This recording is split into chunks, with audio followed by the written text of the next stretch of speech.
welcome to the Talking Timelines podcast. We are four women with 4 points of view and four accents with one common goal to share insights and information about what's going on in the world from a higher consciousness perspective.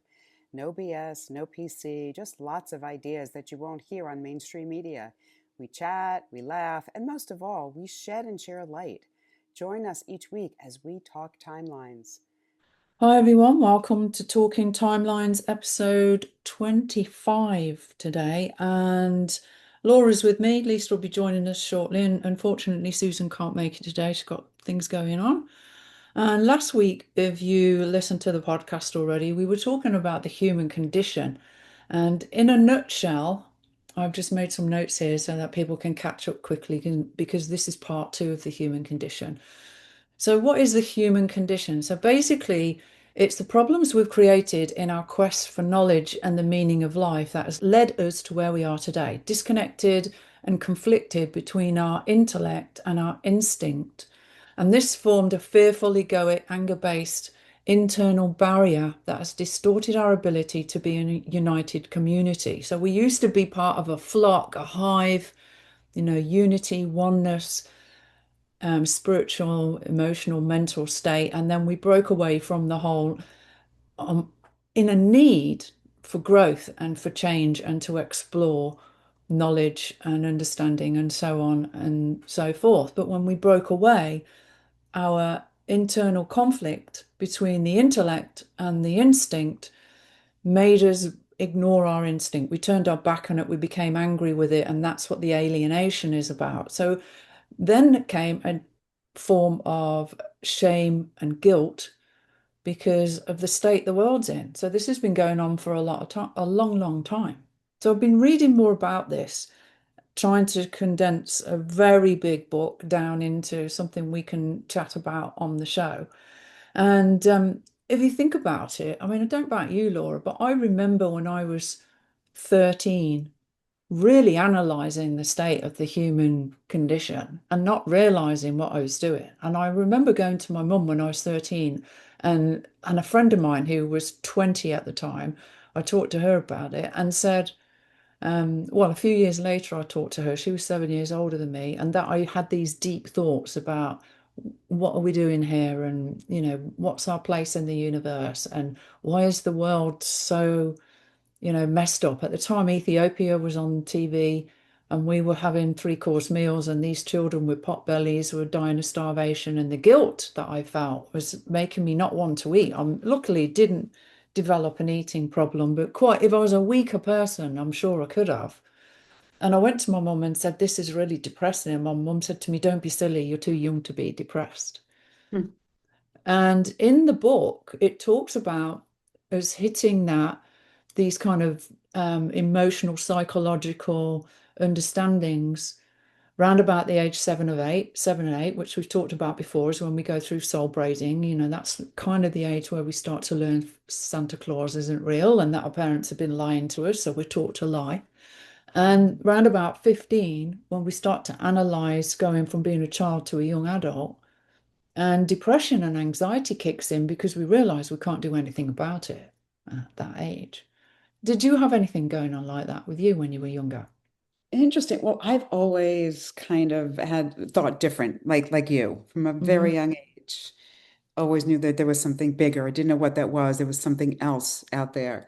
But I always wondered, like, why are we here to work? Like, we're here and we have to like work all day. This is what we have to do. And then I'm like, something just didn't sit right with me Yeah. that no other species is doing that. Like we're taught this is what you need to do. You need to get a job. You need to work 8 hours a day. And then it's like it made no sense to me, which I'm sure Yeah. for a lot of people as well. And you think about that and um yeah, I always kind of just pondered those questions as well. And since I was very, very young, just why things are the way they are and what are we doing? Like what is the purpose of us being here? Not to just work all day long so we can pay our bills and eat. There's got to be something more than that, but you don't really know what that is. You're kind of still exploring, so you don't have the answers. No, I don't recall. I mean, I wasn't depressed about it. It wasn't like I like, oh, I need to do something, but it was more like really this curiosity as to why is it and what is it all about? which I mean, you never really get that answer, Yeah. though. Yeah. Well, I did as well. I used to remember waiting for my dad to walk down the street because he worked not too far away from when we lived, and we didn't have a car. I didn't, my sisters and older brothers and siblings had cars, but my parents didn't. Thinking, so people live in a box, they stare at a box in the corner, they go to work in the morning, they get in a box to go to work, they work in another box. And all I could think about was all these boxes. I remember thinking, like, life is just one different box after another box. And it, like you, it didn't feel right to me. I was like, this can't be right. We can't, be just here to just earn money and pay bills and so I definitely went through it. And it wasn't until I read it in this book the other day that I thought, wow, that's what happened to me. And then we get to a point where we go, okay, that's just the way the world is. And we either accept it, we ignore it, or we start to numb ourselves by, partying, drinking, drugs, whatever.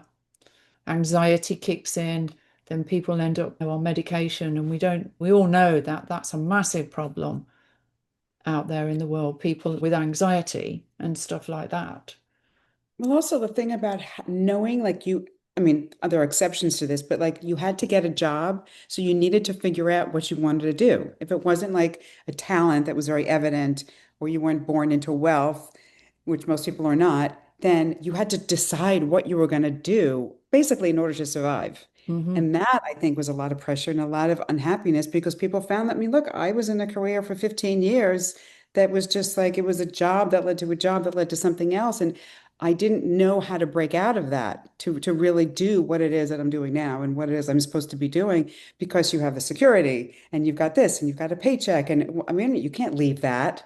Hmm. So that's another part of this thing is that people feel like, okay, I have to do something, Yeah, yeah. which also is really stressful. Yeah, it is. Yeah. And people, they generally, people are not always doing what makes their soul Yeah. happy. And this is why there's such discord in the world and happiness out there. People going through the drudgery of the same old. And even people that have got good jobs, highly paid jobs, are still not happy because there's still something missing. To me, one of the main things that's missing from the fact is that we don't recognize that we are mind, body, and spirit, soul. Mm. And that soul needs nature, it needs meditation, it needs quiet time, it needs time to self heal and reflect. And that's not taught in society as part of the divide and conquer agenda and separation. And we all know that there's a sick care thing going on, not a healthcare thing going on, and it's about money. Anyone with a level of intellect understand what's going on there.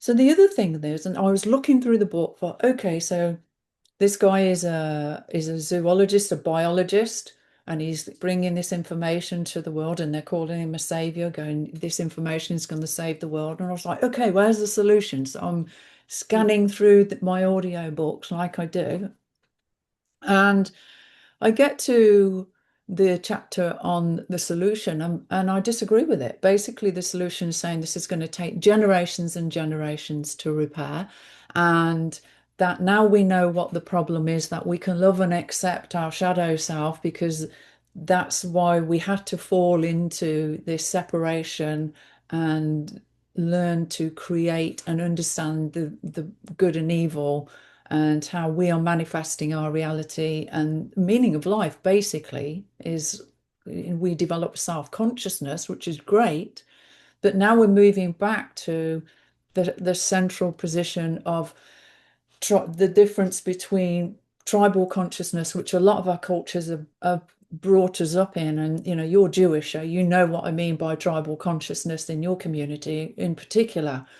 Then we break away and to self consciousness, where we break away and we discover all these things, and that we are a soul and that we are energy and we're on this journey, and that all of this is an illusion based on our sensory perception.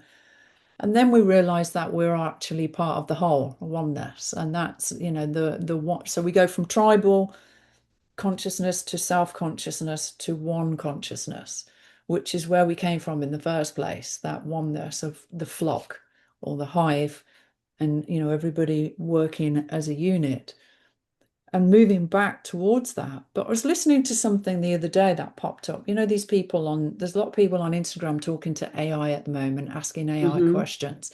And yeah, it's super interesting, but be careful at home, folks, because just because it's AI doesn't mean it's giving you the correct information. So one of the girls asked AI, what's our world going to be like in 20 years' time? Did you see that one? I probably did. I don't remember because there was a bunch of them, and then I kind of stopped listening to them. Okay. So if you are listening, remember to put the protection around yourself. I intend to observe and not absorb on any level of consciousness. Well, basically, the two answers were there's going to be a totalitarian, microchipping, cyborg, timeline that we've discussed in the past. And then there's going to be the breakaway people Right. that are, the But I did, that yeah, I did hear that. Yes. yeah. So the people that are going off grid and so on outside of the systems, and that's going to be very difficult for them, the transition. So it's already planted a seed that it's not going to be done easily. And there was absolutely nothing at all about the middle path. Nothing Yeah, was that's mentioned, yeah. Yeah. you So know. both of them are fear-based. Both of which Whichever dual, one, it's a yeah. duality answer. Yeah. Duality and fear. Yeah. Oh, if you don't want to be part of that, well, guess what? It's going to be really tough. Yeah, exactly. Yeah, And then I you did remember that. And I kind of like shut, I said, no, that's not what I'm going for. Yeah, It's well, it not, just shows people that even this super intelligent AI hasn't got it right, or is there some kind of program being put into it to tell well, of people course. that? I mean, AI just takes information that we're giving it, information that's out there. Yeah. Oh, it's that's so So the middle path is the path that people like, we're on, where we're clearing out this old stuff from our consciousness, from our field, through whatever, techniques that we're using, whether that's sun gazing, whether that's meditation, whether that's healing, whether it's raising your consciousness, releasing the past programs that are in your, not just your cell memory and your subconscious and your unconscious, but what's in the nervous system as well, which also holds on to memories and is passed down. The nervous system is the energetic field. The immune system is your auric field. The energy is the immune system, and that's under constant attack, as we know from Wi-Fi and sound pollution and various other things. So there is, I don't like to use the word hope. People, talk about hope. yeah, It's I like know. want and need keeps you hoping and wanting and needing. Well, hope, there's That, a lot of doubt. There's a lot of doubt in hope. yeah, yeah. And to me, it also kind of comes across as a bit dogmatic in its, essence as well. So we are co-creators, guys. We have the ability to go, no, I don't choose that. I don't choose that. I don't choose duality. I choose to be in the middle, to co-create with my fellow humans who are awake to what's going on, letting go, clearing out of our system war and greed and materialism and, all this other stuff and the education that's been forced on us at an early age, which you were just talking about before the show, Laura, Mhm. and letting go of all of that and starting to step into our power as manifestors and manifesting the world that we want, a non-corrupt world. There's always going to be a need for leaders. When you've got 8 billion people, if we are splitting the way some people are saying there's going to be 4 billion here and 4 billion there for the balance, whatever, there's still got to be people that are going to lead the way, guidance, more guidance in that respect, because there are old souls here and there are new souls here and everything in between. And not everyone's got that knowledge, and not everyone is going to have that knowledge in this lifetime. So we will always need leaders. I like to hold on to the idea that the leaders will be highly evolved, pure-hearted beings that are working as for the highest good of all, for everyone. So this new world order that they talk about, that's going to be controlling and manipulating and all this ID stuff. And I found out yesterday that the World Health Organization has now got control over 163 countries. Should there be another pandemic, that they get to say what goes and override the government of every country that's said yes to it. So there's a lot going on out there, not in my reality. Right.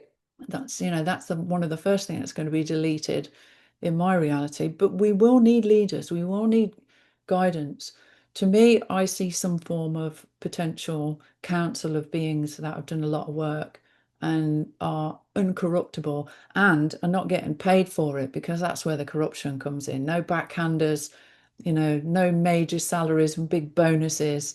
That's where the corruption comes But in. don't you think there's also different levels of consciousness? Like it's not just like one or the other, that it's like the blind going right into the, the compliance and yes, and the digital, and oh, isn't this great going along with that? Or those that are just like, no, this is what's been going, all the quote unquote conspiracy theorists who are just like, no, I'm going this way and I'm going to go live off grid, whatever. I think there are degrees, there are a lot of people that are now what's very interesting is you can see people awakening at different levels. Like Hmm. people are saying, "What? I'm not getting another vaccine." Like whatever it is, Yeah. there are people that have may been at one level at one point are now seeing things and making different decisions. So there's going to be different levels of people making different choices, and that's also going to have an impact on which timeline they're on.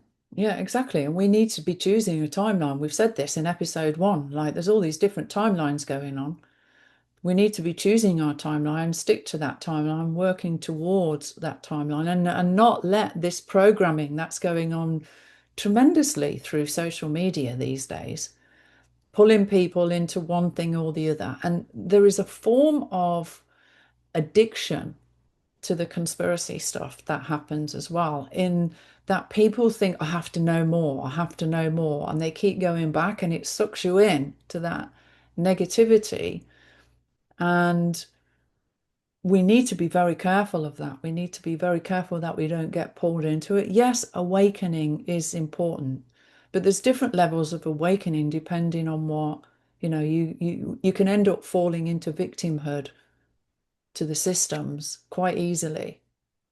Well, not only that, you can actually let it consume you. Listen, I was there in 2020. I mean, I could not get enough. It was 24/7. And it was just, hours of YouTubes and lives and listening to all these people. And it was like, oh, I have to get it all. I'm going to be one of those that's going to help other people. Like, I have to learn all this. And then it was just, first Yeah, of all, a lot of it is psyops. yeah.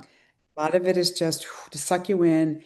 And then I just realized I'm done. Like I Hmm. know enough. Now I know way more than I ever thought I probably would in this lifetime. Yeah, And now it's just, okay, how do you assimilate that and go and continue to live in this world with the knowledge that you now have?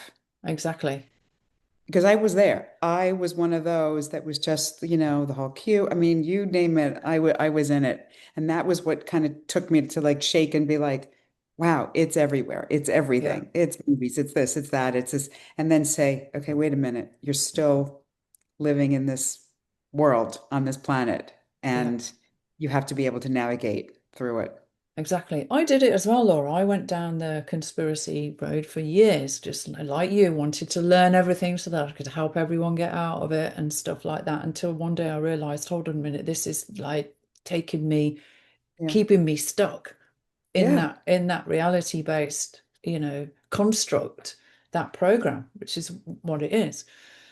The thing is with the conspiracy stuff, people, and with respect, guys, we've been there, we're admitting to that, but some of them are so grounded in it that, yeah, well, look, we said this was going to happen, and this has happened, and it's like, guys, you're manifesting it Well, not only yourselves. You're that, what about all the things that 6 years ago they said was going to happen, and they're still like, this is going to happen? I'm like, no, no. Yeah, Like, sorry, 10 days of darkness. Like, yeah, stop yeah, with that already. Or, yeah, with the stocking up with the food. I mean, like, make sure you have 2 months of food. And I said, no, I'm not living in that fear. Like I yeah, did. I went through that, like the whole, and it's just, they keep perpetuating because it's also part of keeping you in the fear, keeping you on edge. yeah, And once you realize that, you can decide, you can say, listen, I can be prepared in whatever way I'm comfortable being prepared, but I'm not going to live in fear. And I yeah. think you reach that point, you realize it can get to a point where it doesn't serve you. Exactly. And what we focus on, we create more of. This is, and to me, one of the most important, after figuring out, what goes around comes around, that we do manifest everything that goes on in our world collectively. then we have to take collective responsibility for that. But one of the most important things that I think I've learned was the law of projection, and that we see the world as we are, not as it is. That what's in the world, if we've got any form of judgment, charge, anger, whatever towards it, that we are basically looking in a mirror at what's in our own consciousness in our field, not from a level of judging ourselves. Like if you're seeing bad things happening out there and it makes you angry, and then realizing, well, if I'm seeing it in the world, then it's a projection of something that's in my consciousness, whether it's multidimensional realities, whether it's inherited through our ancestral lineage, taking responsibility for it, but not judging yourself as, oh my God, I must be this really bad person because the world's the mess that it is. And just being able to release that from your system, whatever that program is, whatever that anger is, whatever the program is that's making you feel that way, charging the anger within, releasing it however you want to release it, whether it's through meditation, whether it's through sun gazing and all that kind of stuff. We've spoken about it before. The It's also big, your perception. It's how you perceive the world, which is so much is from your past experiences and programming. How you perceive the world is what you're going to see. yeah, yeah, yeah. So that's the other thing is change your perception and your world changes. And it could be really simple. Um, as just looking at something and seeing, I mean, the whole cliche of like, oh, the bright side, or you could look at this, or you can look at one thing one way, but there's actually a lot of truth to that, that if you change your perception, whether it's something that's happening to you, something that's happening in the world, something that you're witnessing, there's always another way of looking at it. Yeah. So initially it may be a conscious effort, but then it just becomes second nature and you start looking at your life and the world differently from a different perspective. It's like a feedback loop. Absolutely. Okay. Lisa, when you were younger, did you go through any kind of feeling and looking at the world and realizing actually it's in not such great condition? Like we were saying about the human condition and how at 15 generally around about that age, we kind of see the negativity in the world. We start to become aware that it's quite a scary place out there, and we can either go down the anxiety route, turn to drink and drugs, or shut it down and pretend it's not happening. It's called the death effect. I want to talk about the death effect in a minute. But did you go through anything like that in your teens? Yeah, not in my teens. And I was deaf in my teens. And because I was just into high school, junior high school and boys and relationships and friends and the whole social aspect. That was my existence then. I was oblivious to what many of us talk about today. Hmm. And and then in my 20s, and then you kind of as the years go by, depending on what you're focused on. So at the time of 25, when I was just moving into Vancouver, for example, it was a big move from, 3 provinces away. I sold everything and came over here. And so we just threw ourselves in our business, the new business, because I met a man that was going to be my husband, and we just threw ourselves into that business. So we weren't watching news, we weren't aware of anything that was going on. And actually, that was a really good time. I thought about that a while ago, how that was great. You could just tune it out. And at the same time, back then, we didn't have social media. We were very focused on what our path was. And just like we are now, it's just that you hear more because after what happened 5 years ago when they shut down the world, how can you not have conversations about what happened?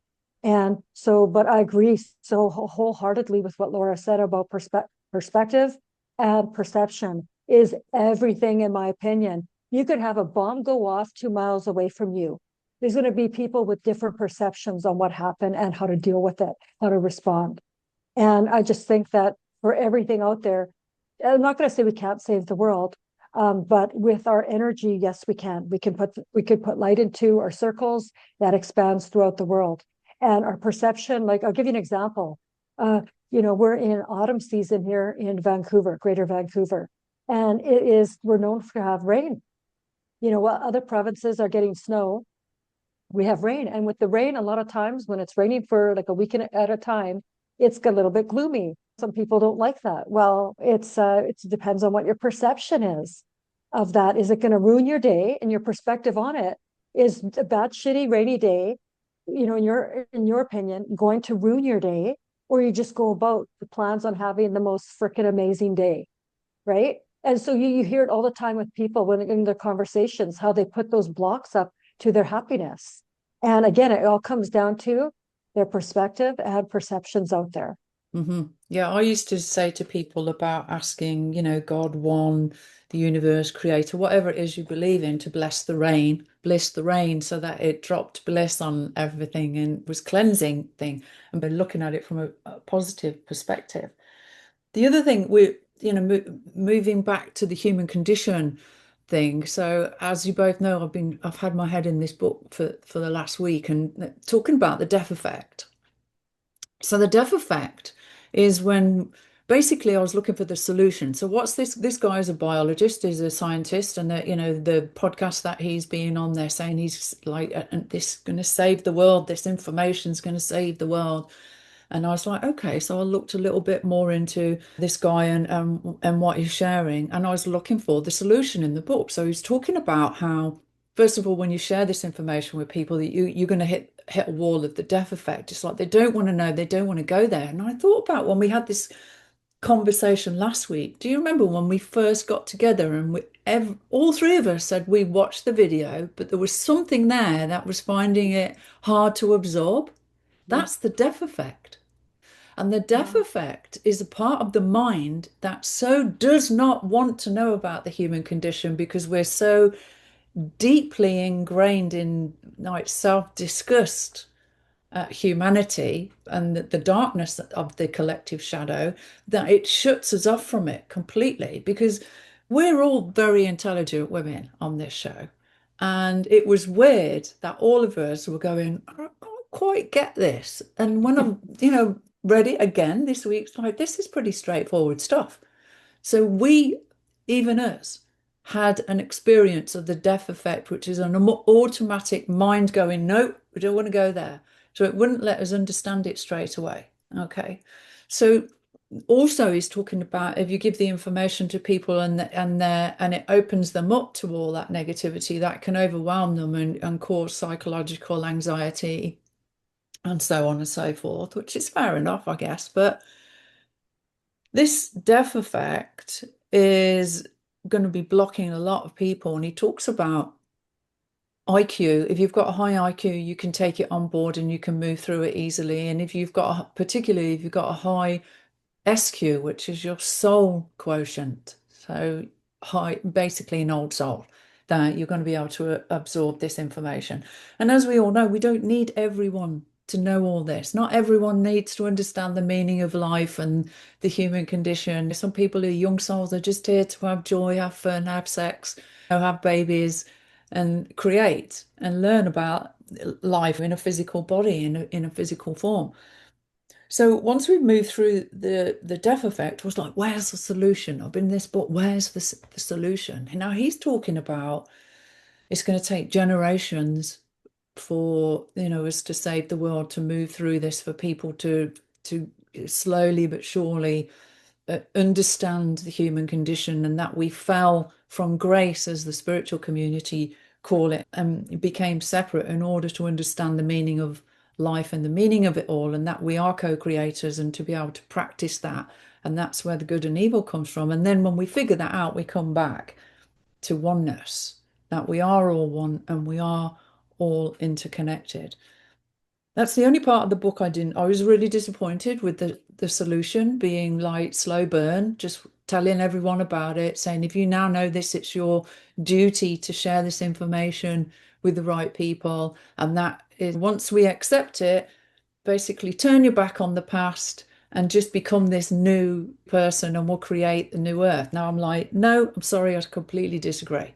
Obviously, this man is an intelligent scientist and a biologist, but there was absolutely nothing in there at all that talked about the quantum level of the human condition and how everything, all of that nastiness has been recorded in the crystalline grids of not only our body and our DNA and our energy field, but the crystalline grids of the planet, the universe, and every planet in our universe, and so on and so forth. Nothing has been mentioned there at all. So there's a big gap in these teachings.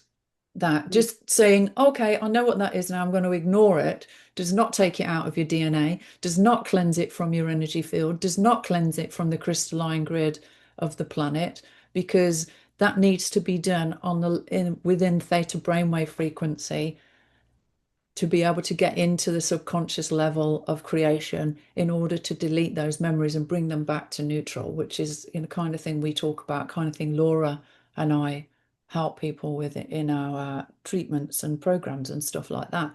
So I was a bit disappointed when I got to that chapter of the book that the solution is maybe it's just me. I think it could be done if we had a football stadium full of people and we opened the one portal for everyone and let's just suck out the biggest problem. It's not the human condition itself, it's the fear of the human condition that is within our system that causes the death effect and stops us looking at it. People don't even need to go into it.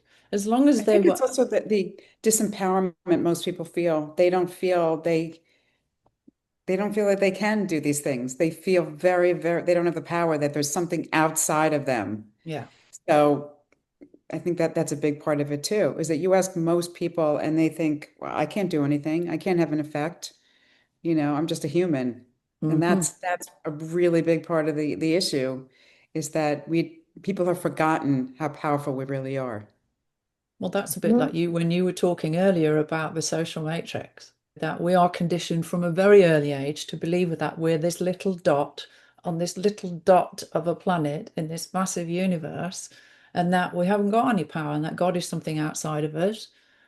That's what we're taught. That's what we're programmed Yeah. from And a it's very all early over. age. Yeah. Yeah, it's in our culture, it's in our school, it's in our government, it's in our social groups, it's our friends, it's our families. That's pretty much what this social matrix thing was about, is just how every single thing, we're social beings. We actually have to buy into this programming in order to exist. You can't, because Mm-hmm. you can't. People that break out of it have a really difficult time. And we don't even know actually we're in it, because from birth, basically, we don't even have the opportunity to see where we are and to form our own opinions or, not necessarily judgments, but our perspective on things. It's all fed into us Mm-hmm. from birth. And we're Mm-hmm. told this is how things are and this is how the world is.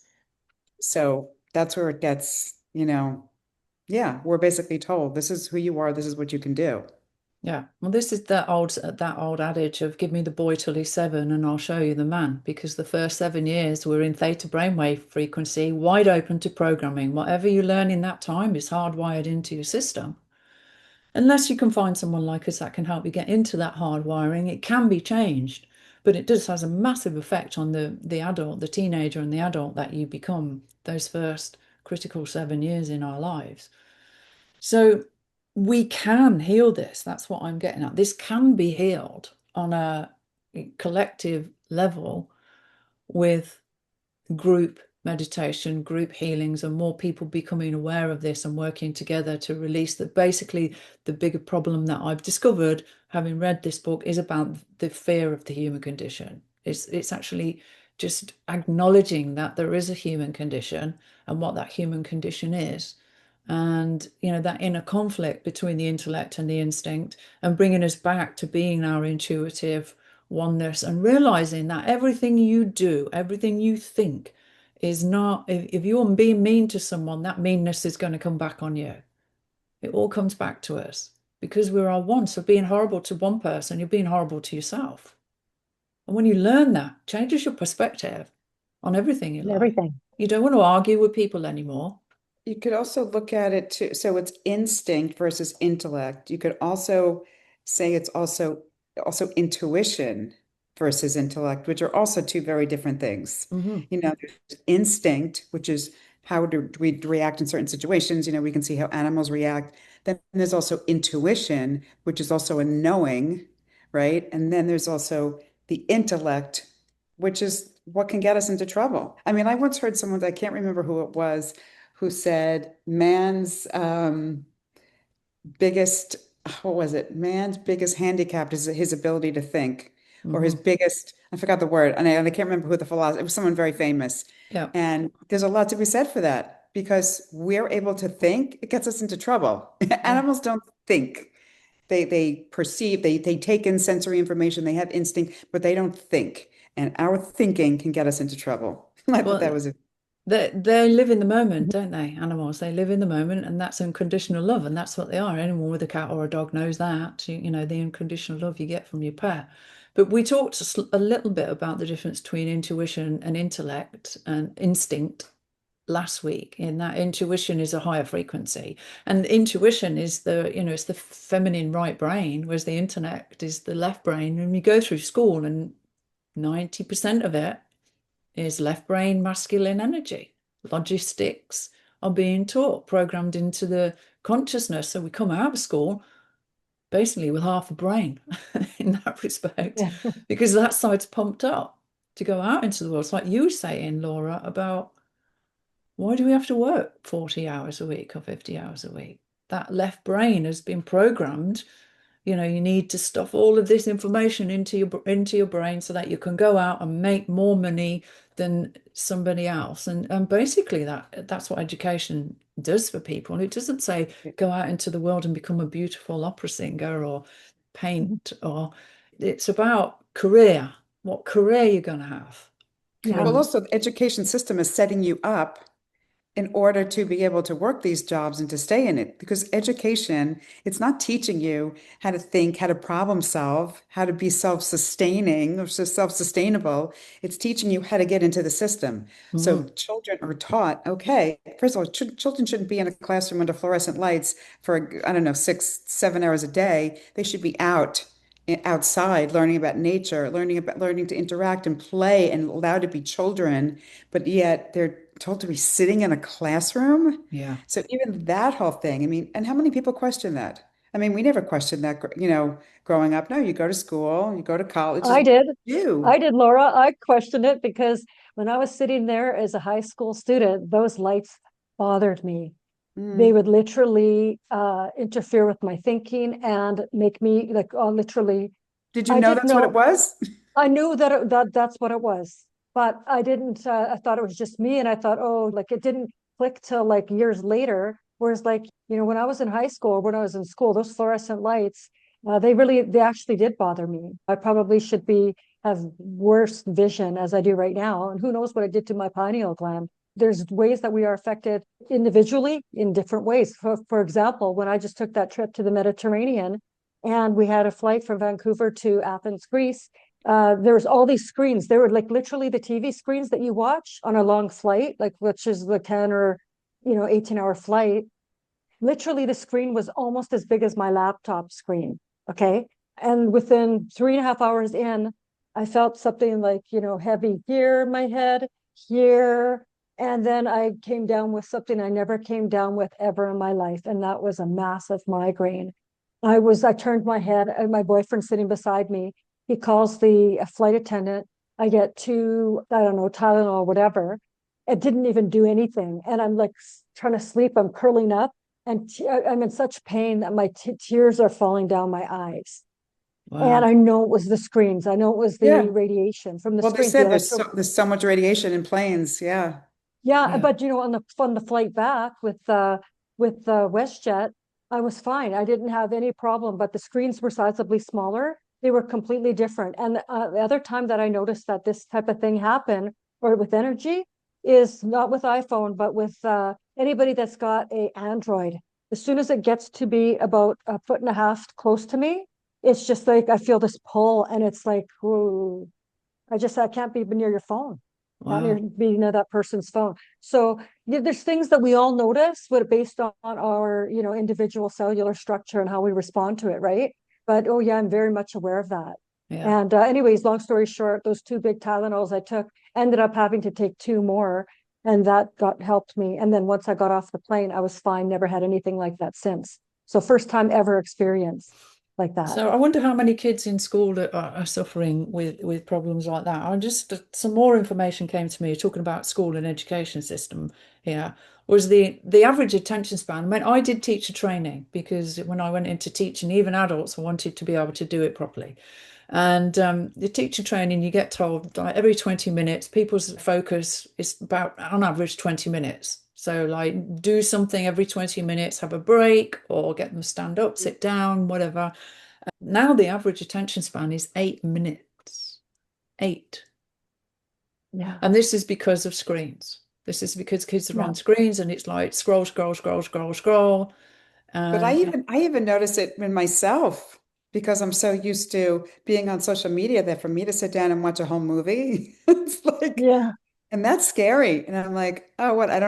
I can't sit and watch a whole movie without stopping and doing something else. So it Yeah. gets in. It yeah, gets in. Yeah. I'm pretty good Yeah. like that. I can sit still, but I like to just be. I like quiet time and just being. And I when I do get stuck into a book or something, I can quite easily overdo it. So I have to be strict with myself. I could sit and read a book for 14 hours non-stop if it's a good book. Yeah. So Excellent. yeah, I can do that now. And I do like a paper book. I do. I like my Yeah, me audio. too. I like my audio books, but I do like a paper book. And if I've Me got too. both, like it being read to me and I can see it in the book as well, even better. I absorb I like it. to highlight. I like the feel of Yeah. the paper. Yeah.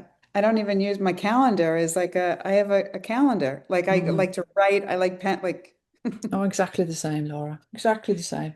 So yeah, the attention span has dropped. Children apparently they groan if they're asked to read a physical book, because everything's being done on screens, and it's not good. It's not good for their minds. It's not good for their consciousness. Not good for their go for their intellect. imagination. We used Yeah, to go outside and play. yeah. We would make up things. We would make up stories. We would, their imagination. There is no imagination anymore because everything is, like you said, a screen, or it's this character, or it's input. There's all Hmm. input. They don't have this, like, I don't know, the creativity. It's the It's sad. imbalance in the brain. It's the female brain is the creative, intuitive aspect of us. It is going to be interesting to see what happens in future generations because when we're not, there are parts of the brain that will atrophy if it's not being used. Hmm. And Greg Braden was talking about this recently, and that's, where with this whole everyone doing ChatGPT and AI and turning it over, that part of our brain is going to shut down. Yeah.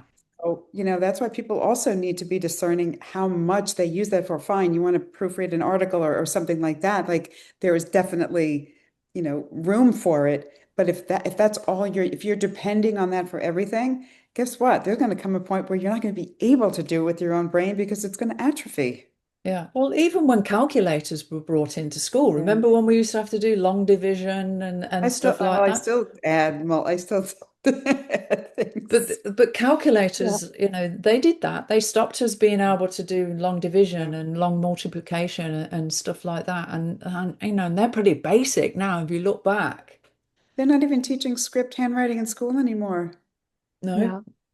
Your signature, you won't have to sign anything because there's no such thing as a signature. They don't know what script is. They're not teaching it. And that's so sad because that's a really beautiful, first of all, it says a lot about personality because there's all Hmm. handwriting analysis, Hmm. but it's also it's a very unique print. Well, the thing is, I've written quite a lot of books, as you know, and I handwrite everything. I don't I Oh, don't interesting. type. I don't type my books on a computer. I handwrite and either get someone else to type them or I read them into the, speech to text. And it's a completely different area of the brain when you're handwriting to when you're Yes. typing.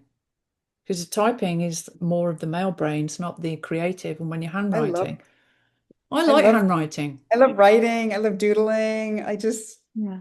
Yeah, it does make a big difference, and that creative energy is coming through when you handwrite, not when it's not the same as when you're typing. Yes, you may be creative in like you're making up words on the screen, you're creating from that perspective, but it's not the same as actually holding a pen and writing by hand. That's the feminine energy. That's the creative energy coming in. That's the abundance energy coming in from the Mhm. universe. So that's the manifesting energy coming in as well. So that if you look at it from that perspective, so we go through the education system and 90% of it is logistics and that 10% of creativity, it's also weakening us on the level of our manifesting abilities in that respect as well, because the female brain's not being given the food, the energy, the life force that it needs to create.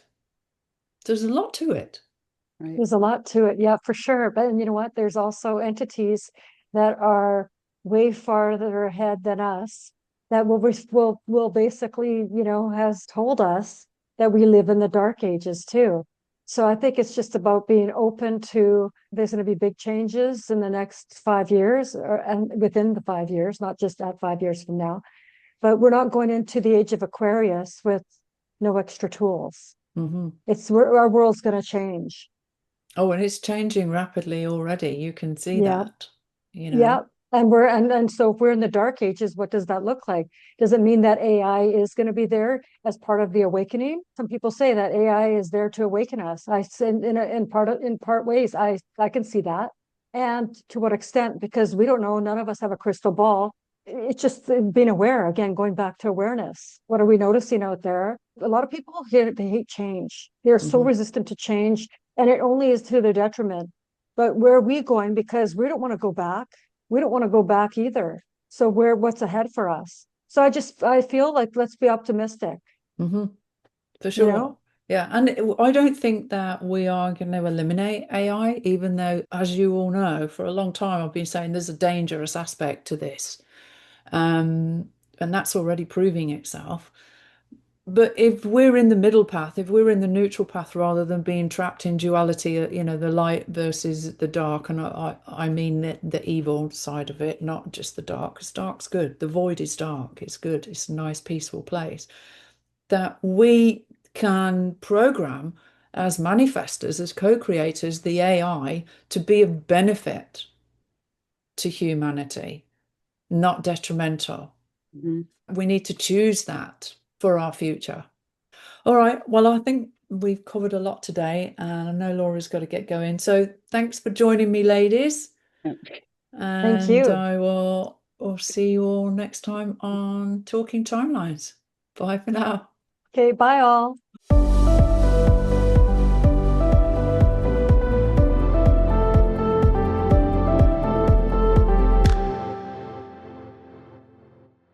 Disclaimer: the content in this podcast is intended for educational and informational purposes only. The views, opinions, and information shared do not necessarily represent those of the hosts, but is provided for additional perspectives. None of the hosts are medical professionals, so we do not dispense medical advice. Please consult your healthcare professional for any health-related issues. And thank you for listening to Talking Timelines.